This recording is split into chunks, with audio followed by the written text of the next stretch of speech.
Today, we're going to be making a relatively easy recipe, chocolate brownies.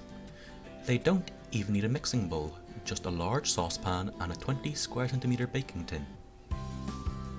Start by melting 175 grams of butter in the saucepan over a low heat.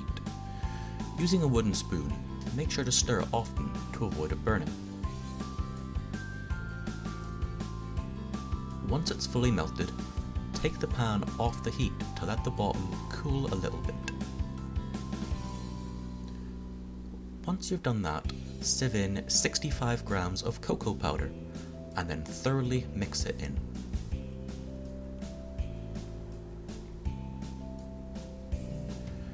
Then add in 340 grams of sugar. Please note that this makes these brownies not exactly healthy per se. Stir the sugar until a thick, grainy paste forms. Off to the side, in a small bowl, crack in 2 medium eggs. Then add a teaspoon of vanilla extract. Whisk this together with a fork until they're relatively well combined.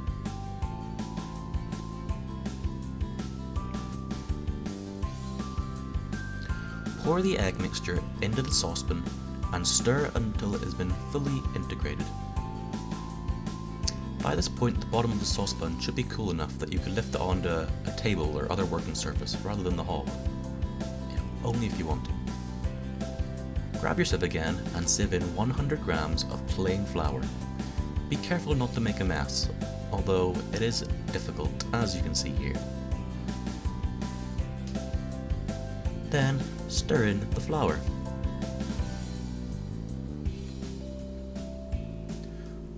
Once the flour is relatively well mixed in, add in 100 grams of chocolate chips.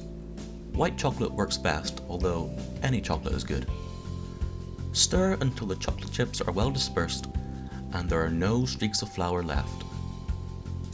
Cut a piece of parchment paper into a plus shape and grease it with butter. Put it into your baking tray, which should be 20 square centimeters, although this one is 17 square centimeters, which does affect cooking time just a little bit. Pour in your batter into the tray. Try to make sure it's evenly dispersed throughout the tray. Put it into a preheated 180-degree oven. If you've used the right size of tray, it should be done in about half an hour. This one took closer to 40 minutes. To test if you've fully baked your brownies, take them out and use a skewer or toothpick and poke it in to the batter and see if it comes out relatively clean. Honestly, if it comes out perfectly clean, like so, it's probably a little bit overdone, as the residual heat will continue to cook the batter after you get out of the oven. Lift out the brownies onto a cooling rack and peel off the paper. And then comes the hardest step, flipping over the brownies. You can see at the back my first attempt failed a little bit. I found the best method is this. Just pick up the paper and flip it over as quickly as possible after you've left it to cool for just a few minutes. Once you've peeled off the paper, you're done and can leave it to cool. Brownies have the best texture if you leave them to cool for a little while to gain some chewiness and stop being so crumbly. But with that, we're done. Delicious, fudgy chocolate brownies. I once made these on a Saturday, intending to bring them to a friend's house on a Sunday. They didn't make it to Saturday night.